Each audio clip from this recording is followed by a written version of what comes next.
so you can see back alright? Absolutely, yeah, I would never be without it now. Cool. It's very comforting, especially when you're out here in town. Yeah. What about in the bunch when you haven't got time to look at it? Well, ignore it. Ignore it. Ignore it, yeah. But you can see riders behind you as well. Absolutely, that's the thing. Cool.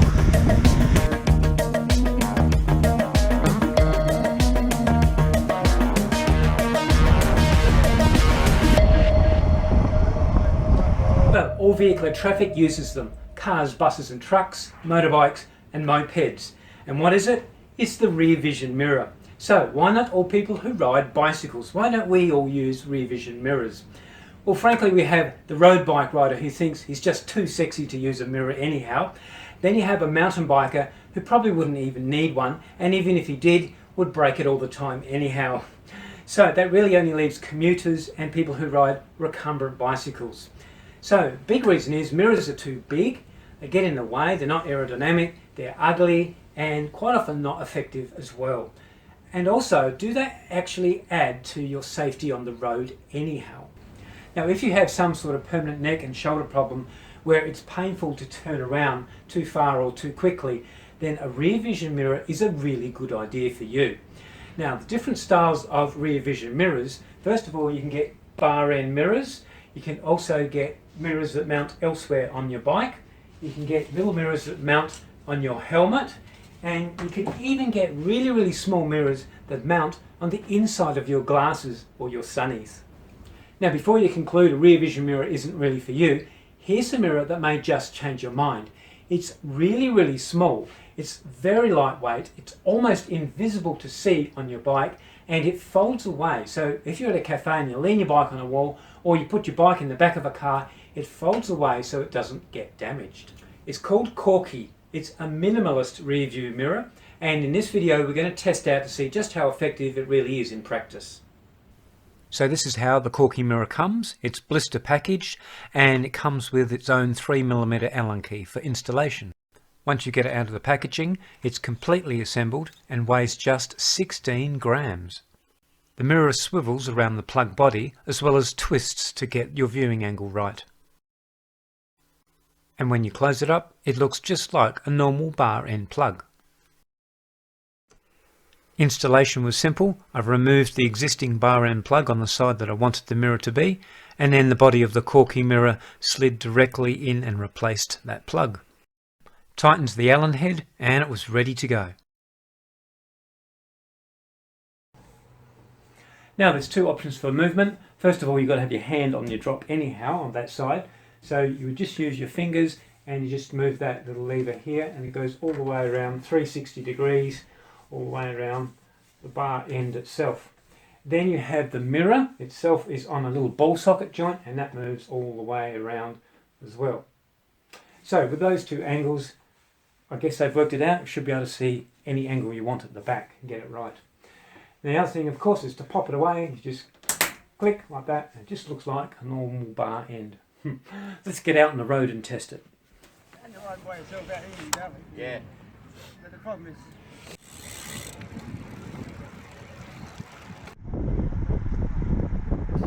The first thing was to get the angle of the mirror right. Half the mirror I could see riders behind me, then the other half was taken up by my leg going up and down. But a few adjustments and my leg was out of the picture. The rider in the blue in the mirror looked about 10 metres behind me, but I looked around and he was only about 4 or 5 metres behind me. So objects are closer than what they appear in the mirror. This is an eye level view of the mirror and it's very, very small. You can only get a very general view of what's out the back there going on. So if it was a bit bigger and maybe not convex, you might get a better view.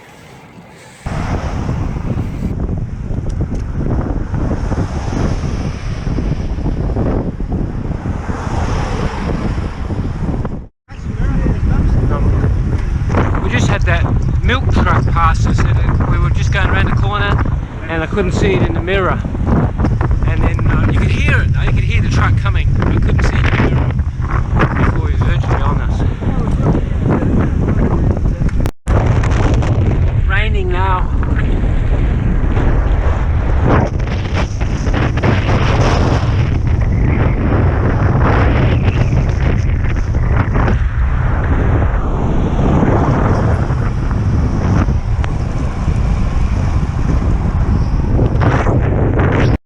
few rough patches on the road, and the mirror moved. So, and in a bunch, I couldn't be bothered adjusting it, so I'll adjust it now. We stopped, but yeah, bumpy road, it moves, so if it happens again, not good on bumpy roads. We'll have to speak to the council. Yeah. Smooth road. Yeah, have to speak to the government to make all the roads nice and smooth out here. So we stopped halfway, they're all in at the bakery. The cafe now, still got the mirror on, it still survives bump and the rain. And we got rained on, so I put my glasses on. And that made it worse. I couldn't see the mirror at all, so it's useless when the sun is on. You can't really see very well when it's heavy rain. So, but you need your glasses on. And then later on we would slow down on the flats. Took my glasses off, I could see again. The lens is not too bad. I thought it would get all speckledy and so you couldn't see, but it's not too bad.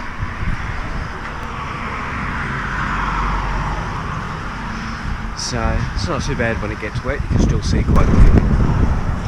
As I said, we just got to up the top here, and Bob and I, at Wollonga Hill, and well, I hardly use the mirror because when you're on the hoods, if you're off your saddle and dancing up a hill, you can't see what's in the mirror anyhow, and you're jiggling about, so it's useless for there. But when you're on the seat, you can see in the mirror when you're on the seat only. So even when you change handlebar position, you know, if you're on the drops, the mirror, you have to look between your arm. And it's a slightly different angle, so you have to sort of pull yourself back and up a bit to see. So it's good, this mirror, if you're in one position, like mostly on the top of your bars, which is most of the time. Other than that, here they come, and the rest. I think Julian Ryder made a comment about Richie Port using one on the hills. I don't think really, I mean, you just take a quick glance behind and you've got peripheral vision, so you don't have to turn your head all the way back, just a bit, and you can see if there's a guy or two on the bike behind you in your peripheral. So you don't really need to turn your head all the way around to see who's behind you, just to get a quick glance. I'm sure if he had a mirror he'd be training with it to get used to where things are, you know, distance wise and how to use it, etc. So, anyhow, that's for the mirror, up 300 metres of climbing. Well, 3 kilometres of climbing. I remember the day you showed me going along that long straight. Oh, so anyway, so we're back, and the mirror, oh, I was bouncing along the road. You know how it is, you always, you know, sprint to the last. Who can get back first, the pace is on. Anyway, no time to adjust the mirror. The road was a little bit bumpy and the mirror moved up, kept moving up, and I was looking at the treetops, so almost into the sky, so there it is. So, no good. I mean, there's no way when you're in a fast bunch that you're going to be worrying about adjusting a mirror, so anyhow. The other thing is with, I noticed with George with his radar there. Here he is. Should take my glasses off. There's his radar. If you want to come down to the road, what happens up the front? When we turned a corner, was it a corner? Yeah, it was just a slight corner, a slight bend, and I couldn't see in the mirror. But George yelled out, "Car back," and there was a truck. So George's Garmin radar detected the car back, and I could see nothing. No idea. So Maybe I was slow. he was, yeah. It does bend a bit because when you go over rises too, you get the same problem. Oh, right. Yeah, but your Garmin's sort of. The other thing is with the mirror is you can't see any riders who are on your, or directly behind you. You can't see them. So anywhere behind you or on your left, on my left, as you're going forward. So it's a bit windy. Well, that little thing at the top corner indicates that the radar's on and connected. George is going to have a go, going up here. Lovely. Thank you very Put much. on his Steve. Bianchi. Looking forward to trying it. Oh, he's got the hole already. Well, I've lost the plug, you see. Lost his plug. How do you open it? How do you do it? I guess you go like that. That's it. Pull that one. There you go. That's a camera. Okay. No, No, mirror. It's a mirror. Ah, okay. I'll get you the Allen key. I've got one in the car. Oh, yeah. film someone else instead of me all the time. There you go. Yeah, that's got it. Beautiful. Might need to clean after me using it. Oh yeah, that turns nicely. Well, It does. It's actually terrific work riding with Joan. You can actually see. Yeah, yeah. No, it takes, you know where she is, and it takes all that worry about. You have to ask, how you going? Are you there? It must Where be, are you? it must be where I can't see. Oh, cars, it's pretty hopeless. Oh, cars. Yeah, cars. But you can see who's behind you. And Yes, yes. Yeah, I can see if she's there. It makes it much more relaxing for me riding with her, which I'm thrilled about. I'm learning to put my bike though against always on this side, because otherwise it hits the mirror and I've got to readjust it. yeah. Yeah. You could look in behind it and all, what you see is a yellow figure, and you know the cyclist there, but that's about all. That's about all, yeah. Yeah. That's what I found. Yeah. And it's cars, it's pretty pointless. Yeah. But when I'm riding just with my wife, it's just beautiful. Mm. Because you can look in the mirror and you know she's there and she's with you, and you don't have to turn and look around, and it's just lovely. scare you when you see a big truck looming behind. You don't really, because they're that far away and you're not there, and then suddenly whoop, they're there. They're there. And they're almost sort of past you, it's not wide enough for See Charlie's mirror. Charlie's got a big mirror. it. Yes. And Yeah. it sticks out a bit. Charlie's got Yeah. a big mirror. Yeah. It would work very well, I think, but I don't know about having something quite so large. Yeah. Yeah, pretty easy around. Now that is a big mirror there, Charlie. Yep. All the better to see you with. That's all right. No good having them little ones if you're half blind. Yeah. What happens is you go for your front brake, the handle hit that and you fall off. There are, of course, other small bar-end mirrors on the market, like the Cat-Eye BM45, Cycle Aware, Italian Roadbike, Sprintec and Sunlight, and there's probably a few others. But the one that gets the best reviews is the Italian Roadbike mirror. Firstly, you will need to make sure your handlebars are horizontal at the ends, otherwise you'll be looking at the other rider's feet, wheels and the road surface itself. In order to attach the Italian bike mirror to your handlebars, you'll need to remove and rewrap your handlebar tape, and if you've done that before, you know how frustrating it is. It usually ends up looking ugly, so add new handlebar tape to your shopping list as well. So you'll need to semi-attach it to your handlebars first, test ride it, make sure you can see where you need to see before firmly fixing it in position for good with your handlebar tape. Once you've taped the mirror to your handlebars, its adjustability is very restricted.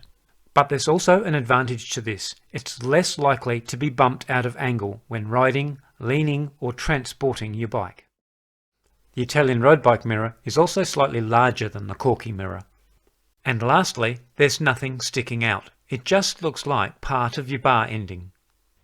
Just a few negatives I found with this Corky mirror is because it's got a convex lens, then the field of view is wider, but objects will seem smaller or further away than what they actually are. So I found myself looking down at the mirror, seeing a car or a truck behind me, and I thought, wonder how far away it is. By the time I turned around, there it was just about to pass me anyhow. A little bit too late. Be nice if we could see them further back, but unfortunately, if they're further back, you can't hardly see them in this mirror. The other thing is on bumpy roads. Bumpy roads I found at the end, once I got over the bumps back on the smooth road, the mirror had moved and I was looking at the treetops in the sky. So had to readjust it and off we went, it was fine. And that also happened on downhill a few times when we're doing 70 k's an hour or plus faster, when the wind actually moves it as well, and you end up the same thing, looking up in the sky. So when you get down the bottom of the hill, just pull it down and then you're right, you can see okay again. Just a few negatives there. Another thing is, which is not really negative, is the Corky is only for down bar versions of handlebars, not for flat bars. So hopefully they'll come out with a flat bar version one day soon too. Now some positives about this mirror. First of all, it's so small. It's not ugly and it tucks away. You can just clip it up like that and it protects itself at any time you want. And it's only 16 grams in weight. Now the other thing is, if it's not very good for looking at traffic behind, it's certainly good for watching the bike riders behind. So if you're in a bunch or you've got some riders behind you, you can just take a glance and you can see what's happening, what they're up to, if they're coming up on your side or dropping back or anything like that. So That's really handy. Now you can't see riders directly behind you or on your other side, but if you had a second mirror, one on the other side, you could alternately look at each mirror and see exactly what's going on both sides. So that's interesting. That's really good. I found that really handy in the bunch. Now, the image with bigger mirrors, quite often they shake on rough roads. This one I found was very, very clear. On the really rough roads, yeah, wasn't worth looking at. But generally speaking, the image is very clear, even on reasonably rough roads.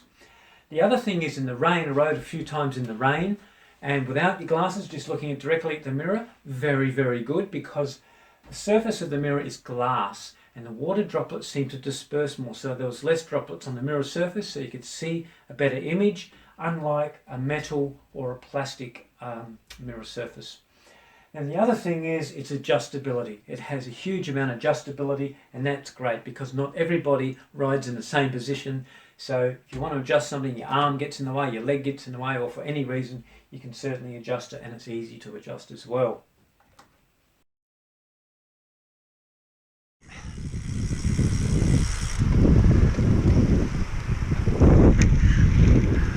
So all in all, for serious riding, for racing and for serious bunch riding, I'd say no, it's too much distraction. It's bad enough with computers these days, watching your power meters and all that sort of thing, without having a mirror or two as well to look at. So not really, be a bit unsafe in those situations. But for any other riding, absolutely, even in bunch riding and your sports with your local guys, yep, it's a really good little device to have. Now you saw George in the video with his wife as well, and we lent the mirror to him. When he gave it back to me, he was so impressed with this little Corky mirror, he actually went out and bought himself one on eBay anyhow.